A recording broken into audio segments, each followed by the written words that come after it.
ফেলে দেওয়া অংশ দিয়েও যে এত মজার খাবার তৈরি করা যায়, বিশ্বাস করেন নিজে যদি তৈরি না করতাম কখনো এটা বুঝতামই না। আর সেটা যদি হয় বাচ্চাদের খুবই পছন্দের খাবার, তাহলে মন্দ কিসে বলেন।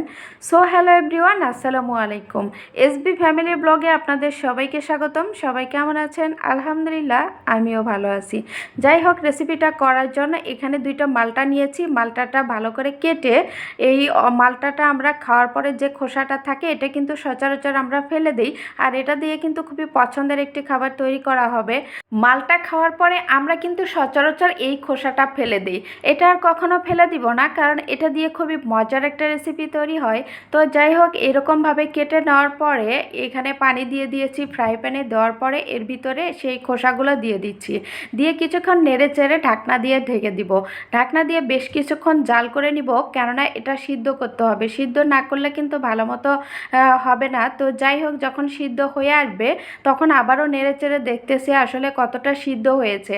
5 মিনিটের মতো এটা জাল করে নেওয়া হয়েছে। যখন জাল হয়ে গেছে তখন একটা পটের মধ্যে আমরা নিয়ে নিয়েছি। তো যাই হোক, নেওয়ার পরে এর ভিতরে ঠান্ডা পানি দিয়েছি। পানি দেওয়ার পরে যে ভিতরের নরম অংশগুলো থাকে এটা যেন ভালোভাবে বের হয়, এজন্য আপনার চামচ কিংবা হাত দিয়ে এটা বের করতে পারেন। তো যাই হোক, এখানে আমি হাতের মাধ্যমে কষলিয়ে সুন্দর করে এটা পরিষ্কার করে নিয়েছি। এখন হচ্ছে কাটার পালা। তো এখানে ছুরির সাহায্যে সুন্দর করে চিকন করে কেটে নিতে হবে। এখানে আমি এইভাবে কেটে নিয়েছি, আপনারা চাইলে আরও সুন্দর করে চিকন করে কেটে নেবেন। যত চিকন হবে এটা কিন্তু দেখতে আরও ভালো লাগে, খেতেও অনেক মজার হয়। এরপর চুলার উপরে প্যানের মধ্যে একটু পানি দিয়ে চিনি দিয়ে দিবেন। চিনিটা হচ্ছে পরিমাণ মতো, আসলে যে যেমন মিষ্টি খেতে পছন্দ করে। এখানে আমি 1 বাটি চিনি দিয়ে দিয়েছি। দিয়ে কিছুক্ষণ নেড়ে চেড়ে নিব।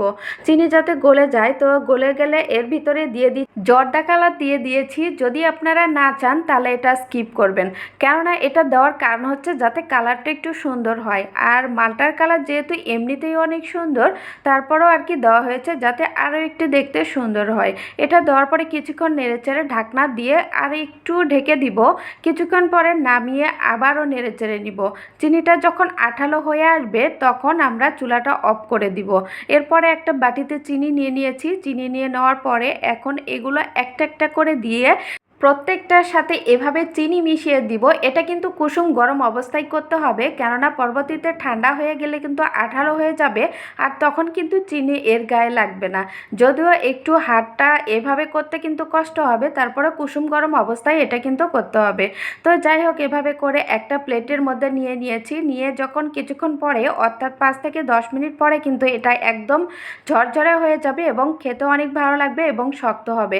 বাচ্চারা এই চকলেট ক্যান্ডিগুলো খুবই পছন্দ করে। আশা করি আপনাদের এই ভিডিওটা অনেক ভালো লেগেছে। তবে কেমন হয়েছে রেসিপিটা অবশ্যই কমেন্ট করে জানাবেন। আজকে এ পর্যন্তই। সবাই ভালো থাকবেন, সুস্থ থাকবেন। আল্লাহ হাফেজ।